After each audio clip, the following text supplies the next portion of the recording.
Sergio Leone's Once Upon a Time in the West is an interesting beast. A Western epic that's very much an extension of Leone's Dollars trilogy, but also something fundamentally different. We still get the mythic gunfighters, stylized duels emphasized by the dramatic build-up, and another epic Ennio Morricone score, but the context and execution has changed. The film is much slower and more somber, with a greater emphasis on American history and the weight of human life. The resulting film is far more contemplative about who suffered the cost of American expansion in the West, as well as the random nature of Western violence. Leone establishes this difference from the film's opening moments. We can see this by comparing the opening credit sequence of Once Upon a Time in the West to those of the Dollars trilogy. Each film in the Dollars trilogy opens with a sort of Western riff on a James Bond title sequence. Silhouettes of gunfighters battle it out against a red backdrop, while Morricone's score blasts through triumphantly with a rock and roll energy. The names of actors and filmmakers consume the entire screen, overwhelming the audience with larger-than-life figures. The sounds of gunfire, which accompany the titles in A Fistful of Dollars and For a Few Dollars More, eventually evolve into the cannon fire of The Good, the Bad, and the Ugly, where Sergio Leone's name is blasted onto the picture before being blown away again. These title sequences effectively tell the audience what kind of movie they're in for. A badass Western adventure, where mythic gunfighters will clash in epic fashion. Let's compare that to the opening for Once Upon a Time in the West.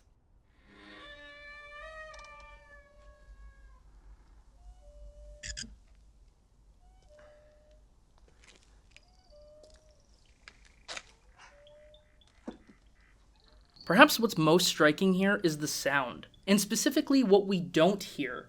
There's no triumphant Morricone music, or music of any kind. Instead, it's all diegetic sound effects. A creaky windmill, spurs on hardwood, droplets of water dripping down on a cowboy's hat, and the buzzing of a fly. The length at which these sounds play is excruciating, effectively generating suspense for when these mundane sounds will be shattered by Western violence. The lack of music also reframes the West, not as a rock and roll landscape of dangerous adventure, but as a dull and quiet space, one dominated not by violence, but silence. The three henchmen we follow are stock Western characters that we've seen again and again in Leone's movies, but we've never observed them deal with the mundane annoyances that they face in this scene. In his own analysis of Once Upon a Time in the West, Leon Thomas of Renegade Cut argues that the pseudo-violent ways the men pass the time, such as trapping a fly within a pistol or standing defiantly under a dripping roof, reflect characters defined entirely by violence, who don't have any other means of facing problems. On a simpler level, though, seeing these villainous goons deal with mundane realities humanizes them. The simple act of having to wait makes for far more relatable characters, and the inordinate amount of time Leone spends on these three creates a connection between them and the viewer. Of course, these characters are not important to the movie. They're destined to bite the dust as soon as Harmonica rides in, and are seldom mentioned again. But in building this relatable connection, Leone contextualizes their deaths as more impactful, establishing that life has a greater sense of weight in this film than those which preceded it. This intro also gives us a glimpse at something we've never seen in a Leone Western: a Native American. Westerns, of course, have a long lineage of depicting natives as the villains of the frontier, causing problems for the white man who symbolizes the coming of civilization. But Leone had always avoided depicting Native Americans in his own westerns, instead focusing on conflict between bounty hunters, bandits, and with the good, the bad, and the ugly, American soldiers. So when Leone finally does bring Native Americans into his work, it's not as villains, but as an innocent, forcibly removed from the land by criminals. Criminals who we later learn are working for the wealthy landowner looking to expand and conquer the West. This is a subtle point, but one which speaks to the film's subversion of the traditional Western morality, where it is not the Indians, or any other group that is the greatest threat in the West, but American expansion itself. This concept is to be echoed throughout Once Upon a Time in the West, not only with the other glimpses of Native Americans as downtrodden people just trying to survive, or the grotesque portrait of American businessman Morton, but also in the iconic attack on McBain's homestead. The scene openly references a similar sequence in The Searchers, where an innocent family on the frontier slowly realizes they are under attack. But where the Searchers position Scar and the rest of his tribe as villains, Leone sees villainy in enterprising businessman Frank, played by ultimate embodiment of American decency, Henry Fonda.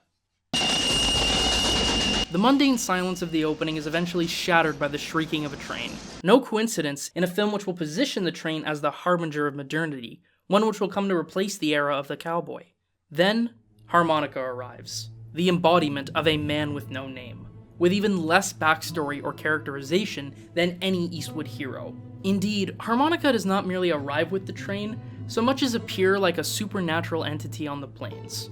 From here, the scene starts to become more familiar. Morricone's music starts to creep in, while the taunting from the henchmen begets a showdown.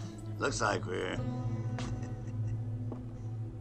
we're shy of one horse. We've seen this before.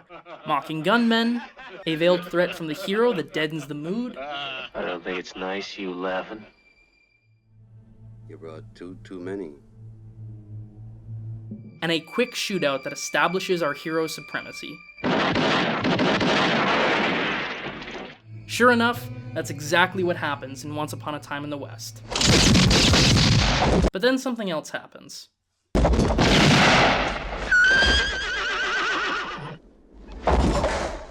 Harmonica is shot. Now he survives, of course, but simply because of dumb luck. Our hero is established as vulnerable from the opening moments, and violence within the Western is characterized as chaotic and random. The sense of chaos will linger over all the violence which is to follow, and especially informs the fate of Cheyenne, fatally wounded by Morton off camera and left to die off screen.